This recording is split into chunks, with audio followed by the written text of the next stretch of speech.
Good Friday morning, November 1st, 2024. Ed Delahanty, Hall of Fame, 346 career batting average. He did it 1,837 games. He accumulated 2,597 hits. That's an average of 1.41 hits per game. That is the highest of all time among all baseball players since the 1870s up to the present. No one else has a better ratio of hits per game played. Did you know that? I didn't know that. You have to look it up. You may ask, what about Ty Cobb, Pete Rose? They have over 4,000 hits. Cobb was about 1.39. Rose, he's about 1.10. There's another guy, Sam Thompson. He was 1.41, but he played less games. He played about 1,400 games. He got 1,900 hits. I'm going to give it to Ed Delahanty. 1,800 games, almost 2,600 hits.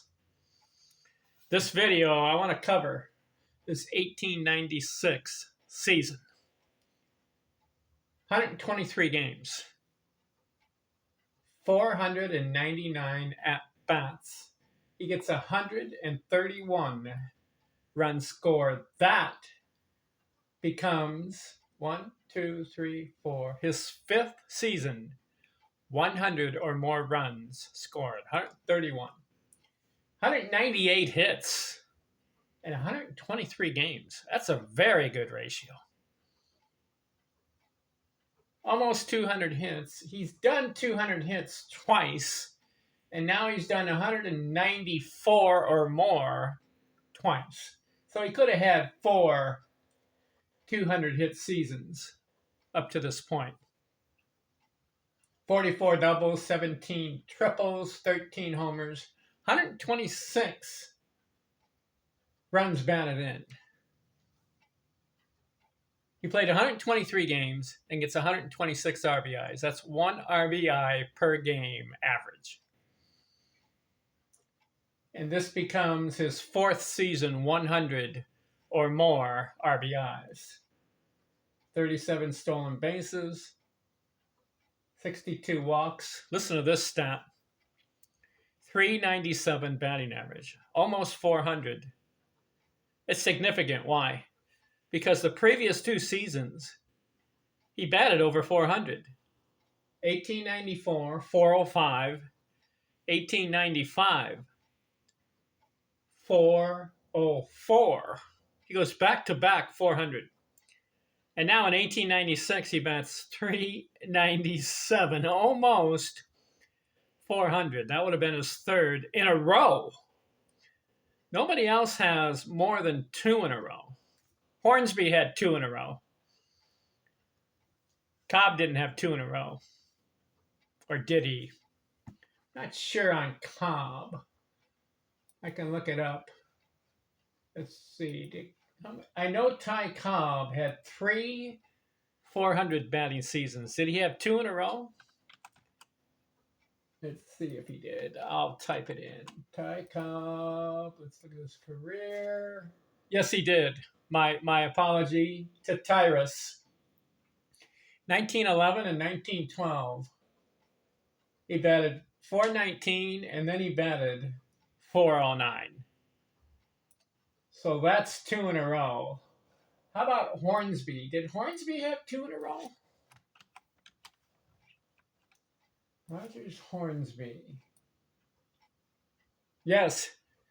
1924 and 25. You had a 424 and a 403. How about that?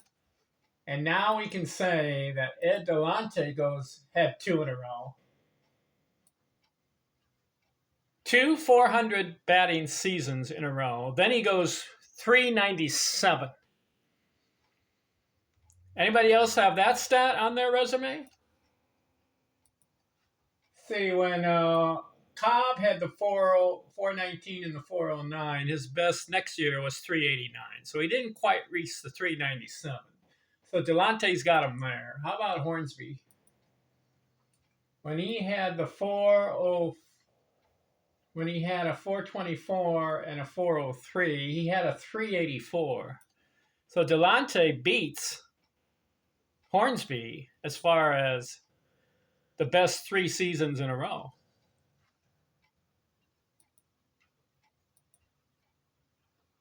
All right, so 1896.